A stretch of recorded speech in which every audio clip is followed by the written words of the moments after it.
오늘 말씀은 여호수아서 13장 전반적인 말씀을 가지고요. 약속과 사명이라는 제목으로 말씀을 나눴으면 좋겠습니다. 여러분, 지금 12장 말씀이 지난주에 끝났잖아요. 이스라엘 백성들이 동쪽 지역을 이제 다 전쟁으로서 점령을 하게 됐습니다. 그러고 나서 시간이 꽤 많이 흐른 것 같습니다. 왜냐하면 여호수아가 늙었다라는 표현이 오늘 등장하고 있기 때문입니다. 오늘 이 말씀에 중점을 두고 오늘 말씀을 한번 깨달아 보시기를 축복드립니다. 여호수아서 13장 말씀, 하나님께서 이스라엘 백성에게 가나안 땅을 분배하시면서 말씀하신 것입니다. 하나님의 계획, 공정한 분배, 그리고 순종, 그리고 사명에 대해서 이야기를 하고 있습니다. 여러분, 우리가 살아가다가 보면은 종종 우리 믿는 사람으로서 이런 생각을 할 때가 있습니다. 이거 정말 하나님께서 주신 것인가? 라고 생각될 때가 있다는 것이지, 혹은 의문을 가질 때가 있습니다. 왜냐하면 내 생각과 너무 다르고 내 기대와 맞지 않는 상황 속에서 하나님의 것들이 주어졌기 때문입니다. 그럼에도 불구하고 하나님께서는 언제나 우리에게 정확하고 공정하게 우리의 삶을 인도하시며 그분의 계획을 이루어 가신다는 것을 우리는 먼저 믿음으로 전제하셨으면 좋겠습니다. 여러분, 하나님께서 우리에게 주신다. 하나님께서 이스라엘 백성들에게 분배해 주신다. 사명을 주신다. 이것은 언제나 우리에게 필요한 것, 우리를 위한 것을 주시는 줄로 믿습니다.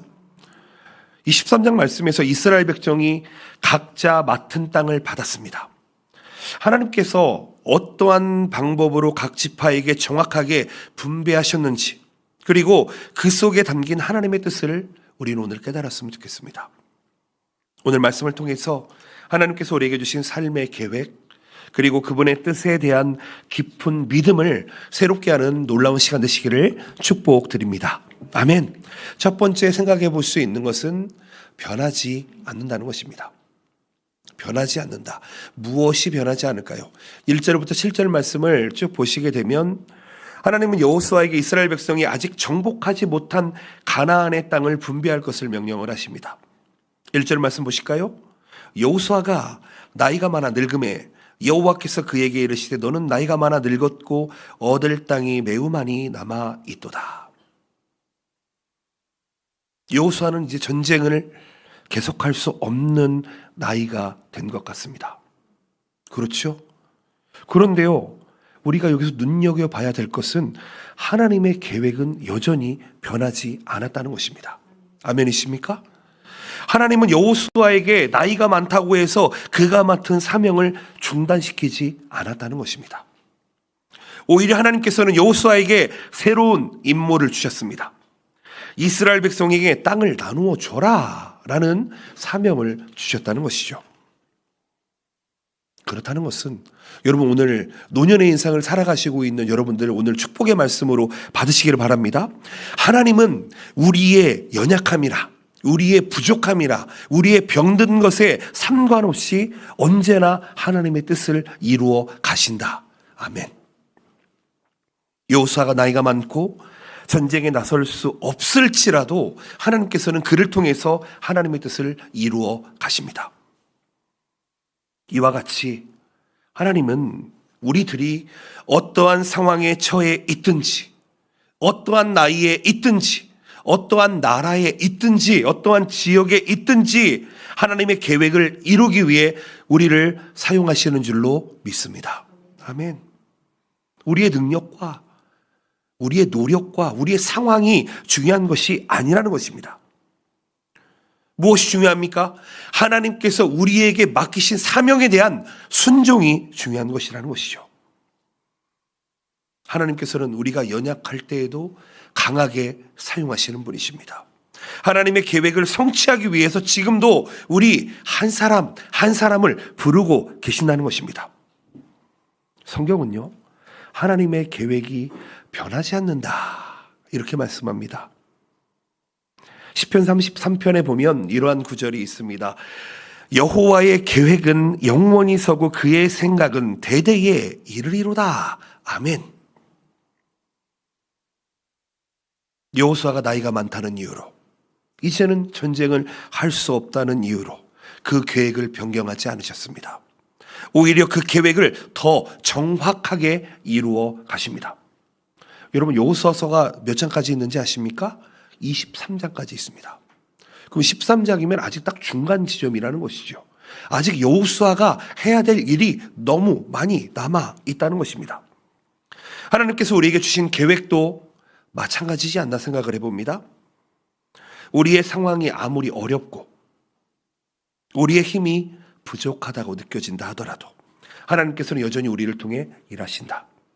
여러분, 낙심하지 않으시기를 부탁드립니다. 하나님께서 여러분들을 들어 지금 사용하고 계십니다. 여호수아 13장에 이 나이가 많다라는 단어가 나옵니다. 나이가 많다는 것은 단순히 나이가 많다는 것의 의미를 넘어서 그 사람의 능력이나 역할이 제한되어 있다라는 뜻을 가지고 있습니다. 이제는 그 일들을 해낼 수 있는 힘이 없다라는 뜻을 가지고 있지요. 그런데요, 하나님께서는 그것을 뛰어넘어서 여호수아에게 중요한 역할을 맡기십니다. 이것은 하나님께서는 인간의 능력이나 연약함을 뛰어넘어서 역사하시는 분이다라는 것을 나타내고 있습니다. 하나님의 계획을 이루어 가신다라는 것에 포커스가 있다는 것입니다. 여러분, 우리의 연약함이 하나님의 역사를 방해할 수 없습니다. 여러분, 목사 한 명이 사라진다고 해서요, 하나님의 계획이 달라지지 않습니다. 혹 내가 교회에서 사역을 하고 있는데 그 사역자 자리에서 빠진다고 하더라도 하나님의 일은 하나님의 사람을 들어 사용하십니다. 하나님이 어떤 분이십니까? 돌을 들어 여러분 사용하시는 분이십니다. 돌을 사람으로 만들어서도 사용할 수 있는 분이십니다. 여러분, 그 하나님을 우리는 믿고 나아가고 있습니다. 사랑하는 성도 여러분, 오늘 소망을 가지시기를 바랍니다. 하나님은 우리에게 조건을 달지 않으십니다. 나이도 괜찮고요, 능력도 괜찮습니다. 다만 한 가지를 우리에게 원하신다는 것입니다. 그게 무엇입니까? 변하지 않는 하나님의 말씀을 믿어라. 아멘. 하나님께서는 하나님의 뜻을 이루기 위한 도구로서 우리를 사용해 주십니다. 그 계획에 동참하는 여러분들 되시기를 예수님의 이름으로 축복드립니다. 하나님이 변하지 않으신다면 우리는 변하지 않는 그 하나님을 우리가 섬기며 하나님께 순종하며 나아갈 때에 우리의 삶 또한 하나님의 축복 안에 거하는 줄로 믿습니다. 아멘. 두 번째 생각해 볼 수 있는 것은 공정하고 정확하게 라는 것입니다. 8절에서 14절 말씀을 이야기하는데요, 땅을 분배합니다. 각자의 지파에게 정확하고 공정하게 땅을 분배해 줄 것 같습니다. 하나님께서는 각 지파의 특성, 그리고 역할, 그리고 필요에 맞게 땅을 분배하셨습니다. 7절을 보실까요? 너는 이 땅을 9지파와 므낫세 반지파에게 나누어 기업이 되게 하라 하셨더라. 기업이 뭐라 그랬죠? 땅이라 그랬습니다. 일본어로는 소조쿠치, 상속지라고 이야기하고 있습니다. 하나님은 각 지파에게 적합한 땅을 정확하게 할당하셨습니다. 그런데 그 땅을 주시는 목적이 단순히 물리적인 자원을 제공하는 것이 아니었습니다. 하나님이 그 땅을 주신 이유가 무엇입니까? 그 땅을 통해서 너희의 대대가 그 땅에 살게 될 것이고 하나님의 뜻을 이루어 가라. 그래서 하나님께서 주신 것입니다. 하나님께서 이스라엘 백성에게 땅을 분배하실 때 그 분배는 인간적인 판단이나 자의적인 선택이 아니라 하나님의 뜻에 따른 것이었습니다. 신명기 6장 5절 말씀 이렇습니다. 너희는 마음을 다하고 뜻을 다하고 힘을 다하여 내 하나님 여호와를 사랑하라. 이 구절에서 알 수 있듯이 하나님은 각 지파에게 그들이 차지할 땅을 통해서 하나님의 뜻을 이루는 삶을 살아가도록 명령하셨다는 것입니다.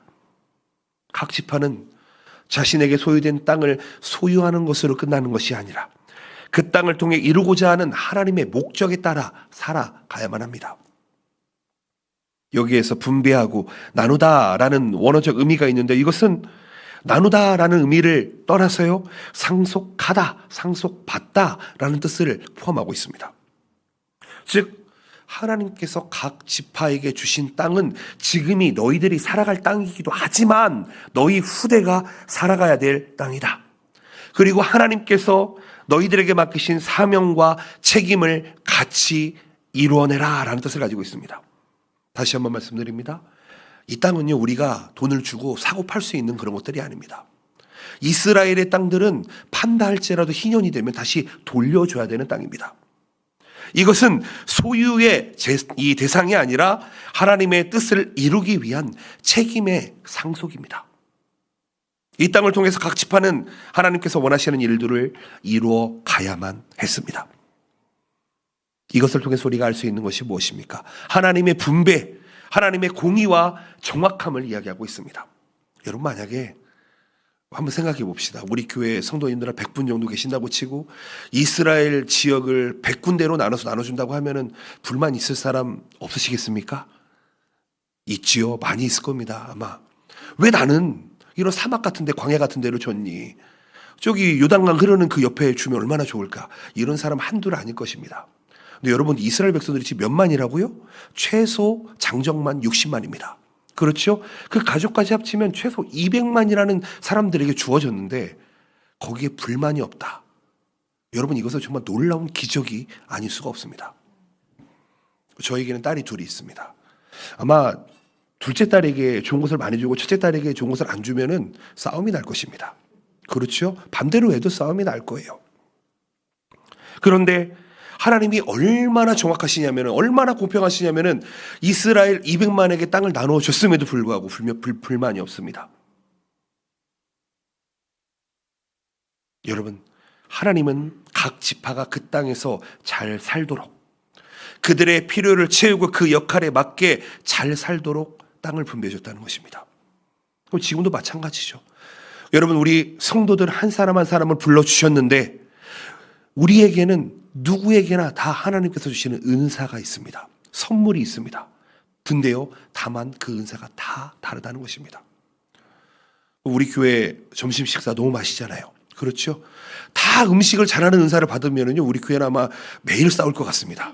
그렇죠? 내 음식이 더 맛있어. 네 음식이 더 맛있어. 또 찬양팀도 마찬가지죠. 찬양팀 악기가 피아노 치는 사람이 100명이 있어 봐요. 뭐 누가 이번 주에는 봉사를 할까 고민이 정말 많을 것 같습니다. 그런데 참으로 감사하게도 하나님께서는 우리에게 골고루 그 은사를 나눠주셨다는 것입니다. 은사를 주신 이유가 뭐라고요?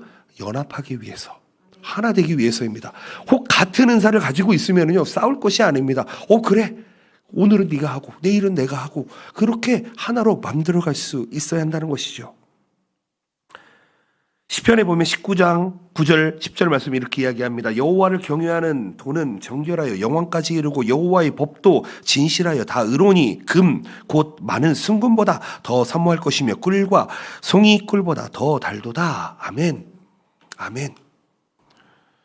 하나님께서 주시는 분배는 항상 공정하고 정확하다, 정직하다라는 것을 의미하고 있습니다. 하나님께서 우리의 필요를 아시는 분이십니다. 우리보다 우리 자신을 더 잘 아시는 분이십니다. 나보다 나를 더 잘 아시는 그분께 여러분의 삶을 맡겨 보시기를 바랍니다.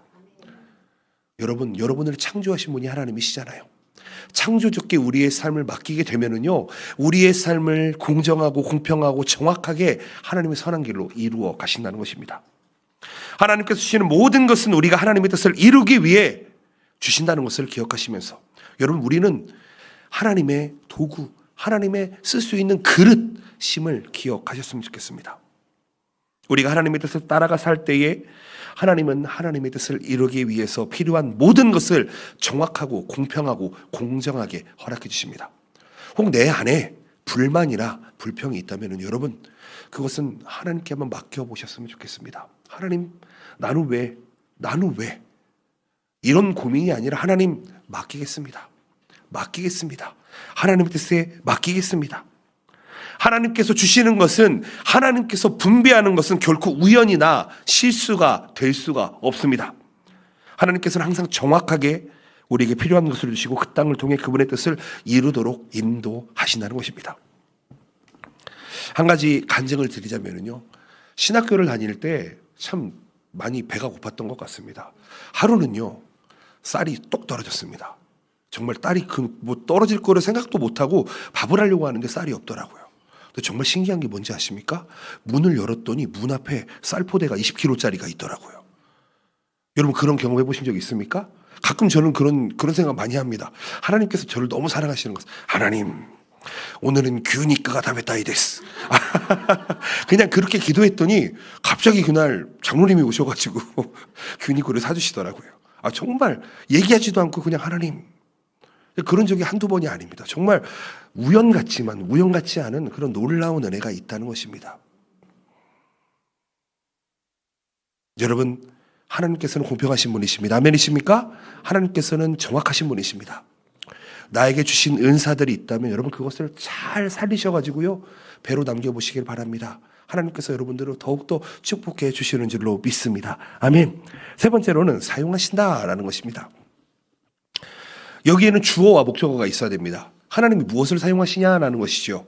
하나님께서는 사람을 사용하십니다. 하나님은 사람을 사용하십니다. 또 이런 얘기 잘못하면은 우리가 로봇이냐 이렇게 생각할 수도 있는데 그렇지 않고요. 하나님이 일하시는 방법은 언제나 사람을 통해서 일하십니다. 여러분 여호와서 13장 하나님은 이스라엘 각 지파에게 가나안 땅을 분배하면서 하나님께 순종하는 삶을 살 것을 명확히 요구를 하십니다. 하나님은 각 지파가 받은 땅에서 하나님의 뜻을 이루어 가야 하며 이를 위해서는 반드시 순종해야 된다 이렇게 말씀하고 계십니다. 즉 무슨 얘기냐면 우리가 그 명령을 듣고 그것을 실천하는 삶을 살아야 되는 도구다라는 것이죠. 그런 그릇이다라는 것입니다. 하나님께서는 순종하는 자를 통해서 하나님의 일을 이루어 가십니다. 그리고 그 일을 통해서 축복으로 이끌어 가십니다. 여러분 오늘 신명기 말씀 잘 기억해 보시기 바랍니다. 11장 27절 말씀입니다. 너희가 만일 내가 오늘 너희에게 명하는 너희의 하나님의 여호와의 명령을 들으면 복이 될 것이요. 아멘. 교회 다니시는 분 너무 좋아하는 말씀이잖아요. 축복. 제가 무슨 너무 기복신앙을 얘기하는 게 아닙니다. 여러분 하나님은 이렇게 말씀하십니다. 하나님의 말씀에 순종하는 자들에게 복이 된다 말씀하십니다. 복이 된다고 얘기합니다. 복을 준다는 게 아니고요. 복이 된다고 말씀하십니다. 이걸 기억해야 됩니다. 복이 된다는 것은 내가 축복이 된다는 것입니다. 아멘이시죠? 아브라함이 갈대아에서 부르심을 받았을 때에 그렇죠? 뭐가 됐죠? 복의 근원이 된다 이렇게 말씀하고 있습니다. 그렇죠? 너를 축복하는 자는 내가 축복하겠고 너를 저주하는 자는 저주하겠다 말씀하십니다. 여러분 전우좌우를 한번 인사해 보겠습니다. 당신은 축복입니다.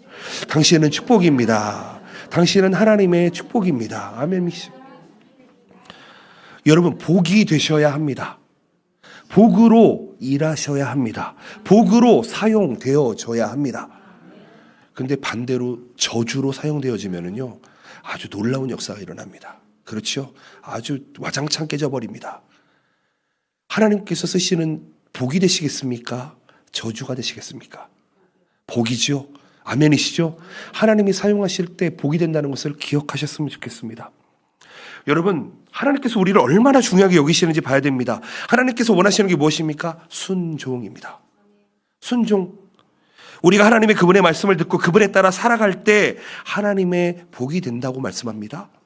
하나님께서는 순종하는 자를 통해서 하나님의 뜻을 이루어 가십니다.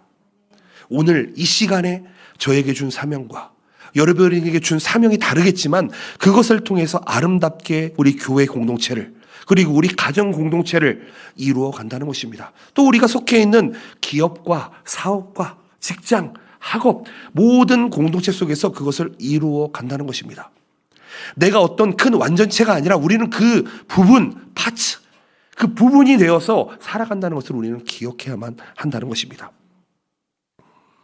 하나님께서 원하시는 순종은 단순히 외형적인 순종을 원하는 게 아닙니다. 우리의 마음 깊은 곳으로부터 하나님을 믿고 그 뜻을 따르는 삶을 살아가야 한다는 것이죠. 순종, 주준이라는 이 단어가요. 여러분, 듣는다라는 단어가 변형된 단어입니다. 듣는다. 이 샤마라는 단어인데요. 이거 듣다라는 동사가 샤마라는 단어입니다. 이 단어가 변형되어서 이 순종이라는 단어가 됩니다. 그런데요, 이 단어는요, 듣는 것에서 끝나지 않습니다. 듣다, 그리고 그 다음에 행하다 라는 단어가 포함되어 있는 게 순종이라는 단어입니다.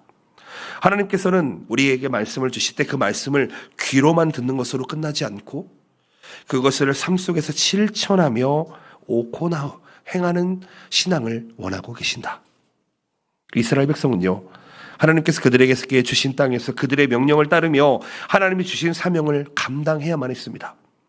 여러분, 순종은 단순히 그 명령을 따르는 것만이 아니라 그 명령을 믿음으로 받아들이고 이루어내는 것을 의미합니다. 우리가 하나님께 순종할 때 하나님은 우리를 통해 그분의 뜻을 이루어 가시고, 그리고 그 순종을 통해 우리가 복이 되게 하신다. 여러분, 이 순서를 기억해 보셨으면 좋겠습니다. 사무엘상 15장 22절 말씀입니다. 사무엘이 이르되 여호와께서 번제와 다른 제사를 그의 목소리를 청종하는 것을 좋아하심같이 좋아하시겠나이까? 순종이 제사보다 낫고 듣는 것이 숫 양의 기름보다 나으니. 아멘. 간단하게 설명하면 이렇습니다. 하나님께서는 우리가 드리는 예배보다 하나님께 순종하는 것을 더 좋아하신다. 하나님께서는 그 순종을 통해서 하나님께서 기쁨을 받으시기를 원하신다는 것입니다. 여러분, 하나님의 복이 되시겠습니까? 복이 되기 위해서는 반드시 하나님의 말씀에 귀를 기울이고 그것을 후에 따라야만 합니다. 하나님의 뜻은 우리가 그분의 뜻에 순종할 때 그 뜻을 이루기 위해 우리 한 사람 한 사람들을 사용해 주신다는 것을 믿으셔야만 합니다. 하나님께서는 우리가 그 뜻을 따라 순종할 때 그 뜻을 이루기 위해 우리를 사용하시고, 그리고 그 과정에서 우리에게 반드시 하나님의 복을 경험하게 하신다는 것이죠. 이 자리에는 젊은 사람부터 노년에 이르기까지 많은 사람들이 있습니다. 각자의 시대에, 각자의 나이에 하나님께서 사용해 주신다는 것이죠. 그렇다면은요, 여러분, 남의 것을 너무 부러워하지 마시고 나에게 주신 사명, 그 은사를 한번 잘 남겨보셨으면 좋겠습니다. 여러분, 하나님께서는 은사를 땅에 묻어두는 걸 원하지 않으십니다. 자기가 가진 은사를 어떻게 한다고요? 배로 만든다고요. 배로 만들면 하나님께서는 착하고 충성된 종아, 네가 나에게 충성하였기에 나도 너에게 하늘의 상급을 주시겠다, 이렇게 말씀하시다는 것입니다. 여러분, 하나님의 말씀에 순종하는 것, 그것은 하나님의 말씀에 사용되어지는 것입니다. 사용되어지는 것입니다. 무엇으로요? 복으로요. 축복으로요. 여러분, 반대로 저주로 사용되어지면요, 정말 아픔밖에 남질 않습니다. 우리의 인생을 살아가시면서 하나님의 복이 되시기를, 복으로 사용되시기를 예수님의 이름으로 축복드립니다. 아멘. 자, 마지막으로 24절에서 33절 말씀을 통해서 맡기신다라는 것을 기억하셨으면 좋겠습니다. 각 지파에게 가나안 땅을 분배합니다. 그런데 그들에게 단순한 땅을 주시는 것 이상으로 중요한 사명을 맡겼습니다. 하나님께서는 이스라엘 각 지파가 그 땅에서 하나님의 뜻을 이루어가는 책임이 있다는 것을 이야기합니다. 그들에게 주어진 땅을 통해 그분의 의도와 목적이 성취되기를 원하십니다. 하나님은 단순히 그 땅을 소유하라 말씀하지 않으셨습니다. 그 땅에서 하나님의 뜻을 이루는 삶을 살아가라 말씀하셨습니다. 6절 말씀에 너는 내가 명령한 대로 그 땅을 이스라엘에게 분배하여 기업이 되게 하라, 상속지가 되게 하라. 하나님이 이스라엘 백성에게 단순히 물리적인 땅을 주시는 것이 아니라 그 땅을 통해 하나님의 뜻이 이루어지기를, 언제까지요? 그 후대까지 이루어지기를 지금 원하신다는 것입니다. 하나님은 그들에게 주어진 땅에서 하나님의 뜻을 실천하고 하나님의 나라를 확장하는 사명을 맡기셨다는 것입니다. 여기서 사명이라는 단어가 주어진 역할과 책임을 다한다라는 뜻을 가지고 있습니다. 이것은 단순히 임무를 넘어서 하나님께서 주신 책임을 완수해라 라는 것을 의미합니다. 다시 한번 말씀드립니다. 우리에게는 예수 그리스도를 영접하고 믿는 그 순간에 사명이 주어졌는데, 맡겨진 것이 있는데, 임무가 있는데, 그것은 하나님께서 주신 책임을 완수하라는 것입니다. 아멘. 어디에서 완수합니까? 가정에서요. 주 예수를 믿으라, 그리하면 너와 너희 집이 구원을 얻으리라. 그렇죠? 여러분, 우리의 가정의 구원을 위해서 그 책임을 완수하기 위한 책임이 우리에게 있다는 것입니다. 우리 이 지역, 이 아라카와 지역, 그렇죠, 아다치, 타이토크, 분교크, 이 지역의 치요다쿠, 이 지역에 하나님의 복음이 전파되어야 하는 사명이 우리에게 전해졌다는 것입니다. 하나님께서는 각 지파에게 그들이 맡은 사명을 충실히 감당할 것을 기대하셨고요. 거기서 끝나지 않았습니다. 그것을 감당하기 위한 필요를 채워주셨다는 것입니다. 여러분, 이걸 잘 아셔야 됩니다. 저희 딸이 가끔 저한테 와서 용돈을 구할 때가 있습니다. 그렇죠. 아빠, 나 옷이 갖고 싶어. 그렇죠? 얘기하죠. 그러면은 이유를 대야 됩니다. 그냥 옷이 갖고 싶어. 그냥 이쁜 거 갖고 싶어. 아빠, 나 저거 좀 사줘. 설명하라고 합니다. 왜? 왜 필요한데 그게? 집에 많이 있잖아. 그러면은 어떤 때는요, 진짜 구구절절이 이거를 해야만 한 이유에 대해 설명할 때가 있습니다. 아빠, 내가 이걸 사면은 이것도 할 수 있고 저것도 할 수 있고 그것도 할 수 있고 꼭 이거를 사야만 해. 그러면은 제가 해줄까요? 안 해줄까요? 해주죠. 뭐 그렇게 안 해도 해주겠지만, 근데 제 앞에 와가지고 이렇게 하나하나 이것을 해야만 되는 이유를 설명하면은 여러분, 안 해줄 수가 없습니다. 부모로서 안 해줄 수가 없어요. 그렇죠? 하나님은 어떠시겠습니까? 하나님께서 사명을 주셨는데, 이 일본 복음화, 이 동경을 복음하기 위한 사명을 주셨는데, 우리가 그것을 그냥 안에서만 가지고 가만히 있고 바깥으로 나가지 않고 가지고 있으면은 그 다음 과정이 우리에게 일어날까요? 그렇지 않죠. 제가 금요기도의 시간에 대선교 명령에 대해서 말씀드렸습니다. 너희는 가서 아버지와 아들과 성령의 이름으로 세례를 주고 내가 너에게 분부한 모든 것을 가르쳐 지키게 하라. 뭐라고 말씀하십니까? 내가 너희와 항상 함께 있을지어다. 아멘. 여러분, 이 순서를 잘 아셔야 됩니다. 우리는 하나님 앞에 복을 구할 때가 많습니다. 치유를 구할 때가 많습니다. 하나님 지혜를 구할 때가 많습니다. 요즘 수험 기간입니다. 이번 한 주간에도요, 수험을 여러 개 치는 학생이 있습니다. 함께 기도해 주시기 바랍니다. 왜요? 그가 그것을 통해서 하나님의 뜻을 분별할 수 있도록 내 힘이 아니라 하나님의 힘으로 했다고 고백할 수 있도록 우리에게 맡겨진 임무를 수행할 때에 하나님이 덤으로 주시는 게 복입니다. 아멘이십니까? 복을 받기 위해서 일을 하지 마시고요. 그냥 일을 하십시오. 하나님의 사명을 감당하십시오. 그러면은요, 따라오는 게 물질의 복이 될 수도 있고요. 건강의 복이 될 수도 있습니다. 때로는 하나님, 저는 왜 이렇게 몸이 약하지요? 어제 이런 얘기를 잠깐 나눴는데, 목사님은 덩치는 크신데 참 몸이 많이 아프시군요. 이런 얘기를 들었습니다, 제가. 근데요, 저는 압니다. 제가 약하다는 것을요. 참 병원 시세 많이 지었습니다. 전신마취라는 수술을 10번도 넘게 했습니다. 그만큼 수명이 줄어들겠지만은, 여러분, 그런데요, 저를 깨달은 게 있습니다. 등치가 이렇게 크고 힘은 있지요, 당연히. 힘은 있을 겁니다. 그런데요, 이 힘으로 인생을 사는 게 아니라는 것을 저는 잘 알고 있습니다.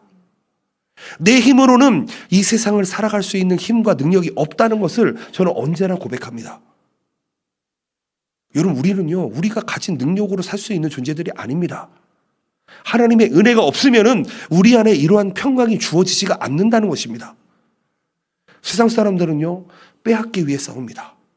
그런데요, 믿는 사람은요, 와케아타이루, 분배, 주기 위해서 살아가는 게 믿는 사람이라는 것입니다. 우리가 복음을 가지고 있다면 그 복음을 우리는 전해야만 하는 사명이 우리에게 맡겨져 있다는 것을 믿으시기를 예수님의 이름으로 축복드립니다. 각 지파의 특성대로 미션을 주셨던 것처럼, 임무를 주셨던 것처럼 우리에게도 주신다는 것입니다. 하나님은 우리 각자에게 다른 역할과 책임을 맡겨주셨습니다. 그 역할을 통해 하나님의 뜻을 이뤄나가시기를 예수님의 이름으로 축복드립니다. 여러분, 우리 교회에는 많은 부서들이 있습니다. 많은 팀이 있습니다. 여러분들에게는 그 팀들이 잘 보이지 않겠지만은 요즘 그 자리에서 일하시는 분들이 한 분 한 분 나타나기 시작합니다. 너무 열심히 하십니다. 너무 감사합니다. 여러분, 그렇다면은요, 여러분, 내가 교회에 와서 예배만 드리는 것을 끝나는 것이 아니라 신앙생활을 하면서, 교제를 하면서 여러분 그 가운데 부분으로서 또 붙어보시기를, 함께 해보시기를 예수님의 이름으로 축복드립니다. 하나님의 주신 사명을 감당할 때 우리가 하나님의 쓰시는 도구가 된다, 그릇이 된다. 다시 한번 말씀드립니다. 신명기 11장 27절, 너희가 만일 내가 오늘 너희에게 명하는 너희의 하나님 여호와의 명령을 들으면 뭐라고요? 복이 된다고요. 이 말씀처럼 우리가 하나님께 순종하고 하나님의 뜻을 따르게 되면 우리의 사명을 통해서 하나님이 기뻐하신다는 것을 기억하셨으면 좋겠습니다. 하나님께서 주신 사명은요, 단지 우리 개개인에게 주신 이 일이 아닙니다. 우리 개인을 통해서 공동체, 커뮤니티를, 이 공동체를 이뤄나가는 중요한 역할을 한다는 것이죠. 우리가 사명을 믿음으로 감당할 때 하나님은 우리를 통해 하나님의 뜻을 성취해 나가십니다. 기억하셨으면 좋겠습니다. 우리가 왜 모여서 함께 예배해야 됩니까? 우리의 부족한 점을 보완하며 하나님께서 그것을 원하시기 때문입니다. 그런데요, 여러분, 사람이 많으면 많을수록요, 산으로 갈 확률이 무진장 많습니다. 사공이 많으면은요, 산으로 갈 가능성이 너무 많아요. 그래서 우리에게 필요한 게 무엇입니까? 바로 하나님의 말씀, 표대, 목적입니다. 목표입니다. 아멘이시죠? 우리의 색깔이 다 다르다 할지라도, 우리의 역할이 다 다르다 할지라도, 책임이 다 다르다 할지라도, 우리 하나님께서 우리에게 주신 목표, 그 깃발을 보며 나아갈 때 우리는 하나 될 수 있다는 것입니다. 서로를 정죄하는 것이 아니라, 서로를 분리시키는 것이 아니라, 하나님께서 원하시는 건 일심 하나 되는 것입니다. 아멘이십니까? 여러분, 사탄이라는 단어가요, 그리스어로 디아볼로스라고 합니다. 이것은 둘로 나누다, 분열하다는 뜻을 가지고 있습니다. 디아라는 게 둘이라는 뜻입니다. 하나님의 뜻이 하나가 되지 못하고 둘이 돼버리면 그것은 사단이 역사하는 것입니다. 기억하셔야 됩니다. 혹 내 마음이 그것과 같다 하지 않더라도 저게 하나님의 뜻이라면 그 하나님의 뜻에 내 마음을 맡겨보시기를 예수님의 이름으로 축복드립니다. 여러분, 그 사명을 통해서 우리는 하나님의 뜻을 이뤄나가는 도구로, 또 하나님의 뜻을 받은 맡겨진 종으로서 살아갈 수 있습니다. 말씀을 맺기를 원합니다. 오늘 말씀을 통해서 이스라엘 백성에게 땅이 나누어지게 됩니다. 그 누구도 불평하지 않았습니다. 근데 그들의 주어진 목적이 무엇입니까? 그들의 삶을 통해서 하나님의 뜻이 대대로 이어지기를 원하기 때문이다 라는 것입니다. 이 말씀을 통해 우리는 하나님께서 우리에게 가지고 계신 계획이 변하지 않으신다는 것을 먼저 기억하셨으면 좋겠습니다. 변함없는 하나님의 계획에 여러분들의 삶을 맡겨 보시기를 바랍니다. 하나님의 뜻을 이루기 위한 사명을 우리에게 주셨다는 것을 기억하셨으면 좋겠습니다. 여러분들에게는 미션이 맡겨져 있습니다. 그 미션을 감당하시기를 축복드립니다. 우리가 맡은 사명은 단순히 개인적인 축복으로 끝나지 않습니다. 하나님의 나라를 확장하고 하나님의 영광을 드러내고 하나님께 기쁨이 되는 놀라운 삶이 된다는 것을 기억하시기를 바랍니다. 하나님은요, 우리가 처한 상황이나 나이나 관계없이 언제나 하나님의 계획을 이루어 가시기 위해 우리를 각자 사용하십니다. 그렇다면요, 하나님께 주신 그 축복, 그 사명을 충실히 감당하며 하나님께 순종하는 삶을 사시기를 축복드립니다. 하나님은 우리에게 각자에게 정확하고 공정한 분배를 통해서 함께해 주십니다. 그 주신 은혜 속에서 우리가 해야 될 일을 명확히 깨달으시기를 축복드립니다. 여러분, 오늘 말씀을 한번 기억해 보셨으면 좋겠습니다. 하나님께서 맡기신 사명이 있다면 우리 믿음으로 실천해 봐야 되지 않겠습니까? 그러기 위해서 우리 가장 필요한 것이 무엇입니까? 바로 예배입니다. 예배. 아멘이십니까? 아까 번제나 그 외의 제사들을 기뻐하지 않는다고 말씀하십니다. 무슨 얘기입니까?